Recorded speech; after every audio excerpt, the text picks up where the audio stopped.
every time I try to breathe, the moon will rise and carry me.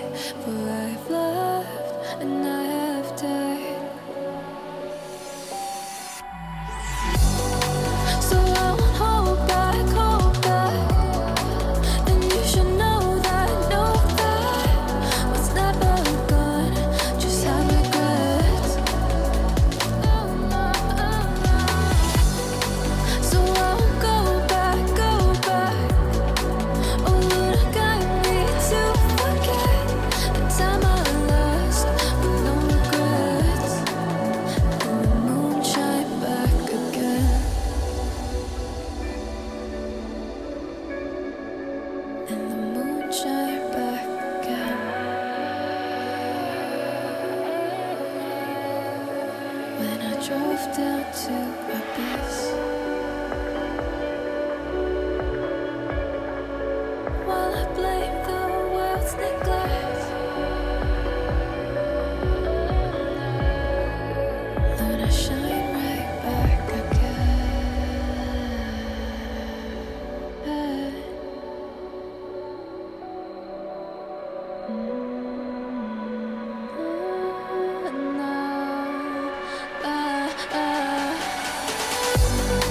So I won't hold back, and you should know that what's never gone just like regrets.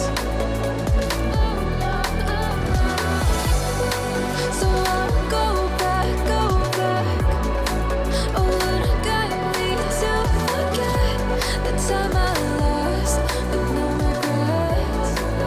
And the moon let me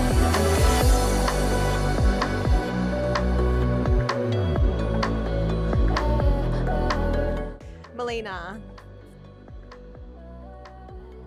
It was good. My friend and I went for a bit of a scout this morning all the way like northern New South Wales, but didn't look great, so we ended up coming back here where we live. And this can be super crowded usually, but I think the wind made the crowd sort of stay away, and there were some good little sets coming through. It was actually really fun.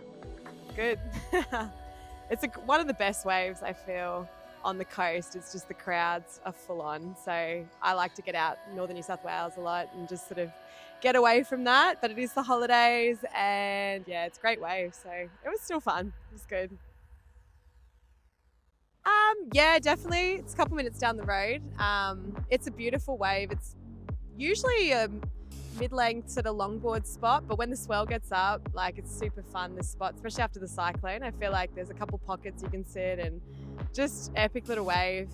You know, Snap is great, but it's very crowded. I feel like you can spread further out, and just everyone gets a wave usually across that spot at some, you know, point, especially when it's bigger. I feel like the longboarders aren't out, so it's more shortboarding, which is fun. Yes. As a break, probably one of the best breaks, I think, on the East Coast. In terms of, like, it's a very forgiving wave. Like, it's nice wall, you can practice turns, you know, it's good for longboarders when the swell goes up, it's good for shortboarding. It's just a beautiful wave to practice maneuvers, pretty much. And then when it does get bigger, you know, it barrels, you know, Kira is unreal when it's huge and barrels there as well. So yeah, it's a good wave. One of my favorites.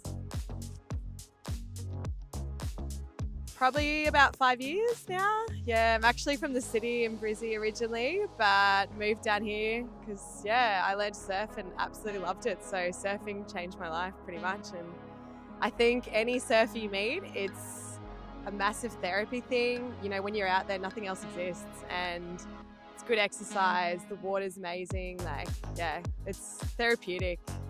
You meet great people. All my mates I've met down here all surf, and they're all absolute legends, so it's good. Literally, yeah, it's like an escape. I was actually working in a hostel in the Canary Islands, and I learned to surf there, crazily enough, because when you grow up in the city here, you go on the weekends, but my brother surfed as a kid, but I didn't really get into it. And then I learned to surf when I was backpacking, living overseas, and came back here, bought my first board, and absolutely loved it. So it's crazy how much a sport can just change your life, really. Yeah. I started on a 7.6, like a mini mal. I think it's a good all-rounder. Good sort of to just gain your balance, see what sort of boarding you want to get into. If you want to sort of go towards longboarding, you can go up, and if you want to get better and get to shortboarding, I think it's a good in between when you're starting out. Don't go too short. If everyone wants to be a shredder, but I think it's better to start on a bigger board, find your balance, find what waves you like, and go from there. This is actually a little local shaper in Currumbin. It's like a 5'10", 30 litre, 19 and a half and 2 7/16.